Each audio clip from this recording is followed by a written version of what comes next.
हरियाणा में एक कहावत है, आई तीज त्योहारों का बो गई बीज। जी जलोहान चैनल पर है, आपका स्वागत है। तीज का त्योहार क्यों मनाया जाता है? इसको सबसे बड़ा त्योहार क्यों कहा जाता है? इस त्योहार पर हरे और लाल रंग का क्या महत्व है? इस त्योहार पर कुंवारी लड़कियां और शादीशुदा लड़कियां व्रत क्यों रखती हैं? इन सभी प्रश्नों का जवाब देने वाली हूँ आज की मैं इस वीडियो। तीज का त्योहार प्रेम और प्रकृति का संगम माना जाता है। और सबसे पहले मैं आपको बता दूं कि यूनिवर्स में, पूरे ब्रह्मांड में अगर सबसे जो सुपर, सबसे पॉजिटिव, सबसे पावरफुल अगर एनर्जी है तो वो है नेचर और प्रेम की। सब कहते हैं कि एनर्जी की अगर बात की जाए ना, तो अगर प्रकृति और प्रेम का संगम माना जाए तो वो एनर्जी सबसे पावरफुल मानी जाती है। और तीज का त्योहार इसी का प्रतीक है। सबसे पहले बताती हूँ कि इस त्योहार से प्रकृति का क्या संबंध है। चारों तरफ तपती हुई गर्मी से हर कोई परेशान था। चारों तरफ लूएं चल रही थी। लेकिन सावन महीने में, खासकर इस दिन तक, चारों तरफ मानसून फैल जाते हैं। बरसात की रिमझिम शुरू हो जाती है और तपती हुई गर्मी से लोगों को राहत मिलती है, खासकर किसानों को। किसानों की लहराती हुई फसल चारों तरफ हरियाली ही हरियाली फैला देती है। और इसी कारण इस त्योहार को हरियाली तीज भी कहा जाता है। ये संबंध है प्रकृति का, यानी एक खुशनुमा माहौल हो जाना, इन्वायरमेंट हो जाना पूरी पृथ्वी पर। तो मैं साथ में ये भी क्लियर करूंगी, इसी आंसर में आ जाता है कि इसको सबसे बड़ा त्योहार क्यों कहा जाता है। मैंने बताया आपको कि इसको प्रकृति और प्रेम का संगम बोला जाता है। प्रकृति को मैंने क्लियर किया कि प्रकृति से कैसे जुड़ा हुआ है ये त्योहार। अब बात करते हैं प्रेम से कैसे जुड़ा हुआ है। मैं अपनी एक वीडियो में पहले बता चुकी हूँ कि सावन महीने की शिवरात्रि को भगवान महादेव और माता पार्वती का दोबारा मिलन होता है। और इस मिलन की खुशी में ही शिवरात्रि का व्रत रखा जाता है, शिवरात्रि का त्योहार मनाया जाता है। 4 दिन बाद माता पार्वती प्रभु के साथ, महादेव के साथ अपने मायके में अपने घर वालों को मिलने जाते हैं। और ये परंपरा आज भी जारी है। पहले 3-4 दिन बाद होती थी, क्योंकि ये संसाधनों पे डिपेंड होता था।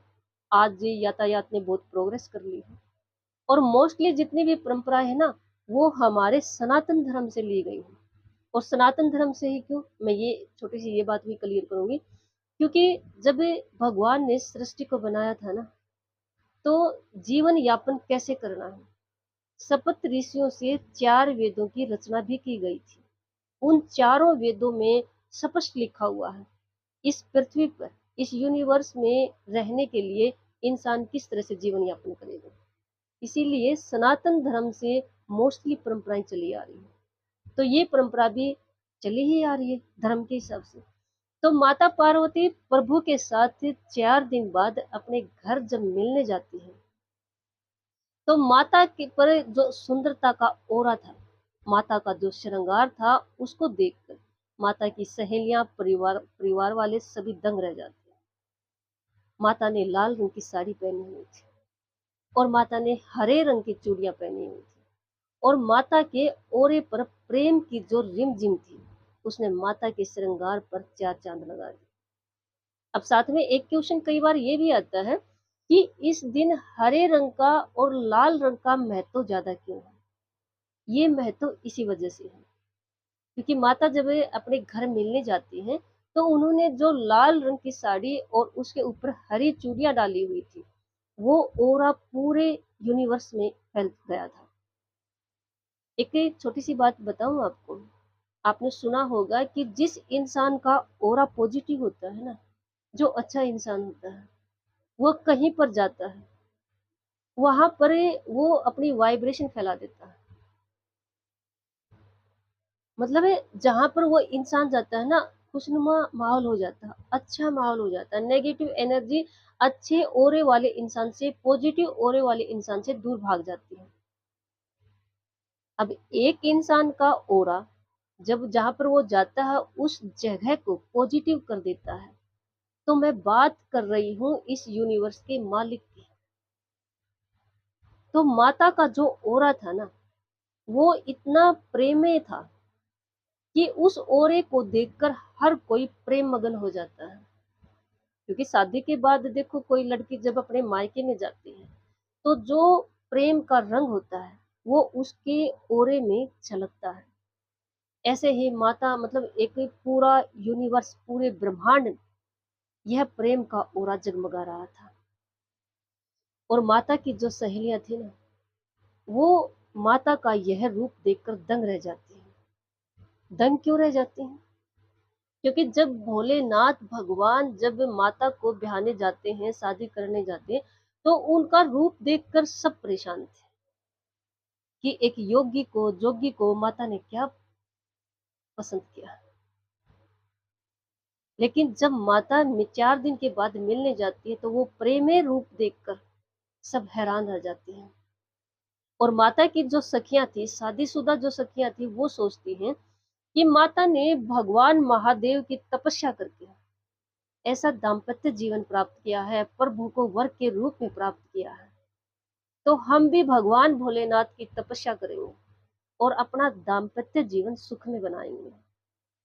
और माता की जो सहेलियां कुंवारी थी, अनमैरिड थी, वो सोचती है कि माता ने भोलेनाथ की तपस्या करके, पूजा करके भगवान को अच्छे वर के रूप में प्राप्त कर लिया।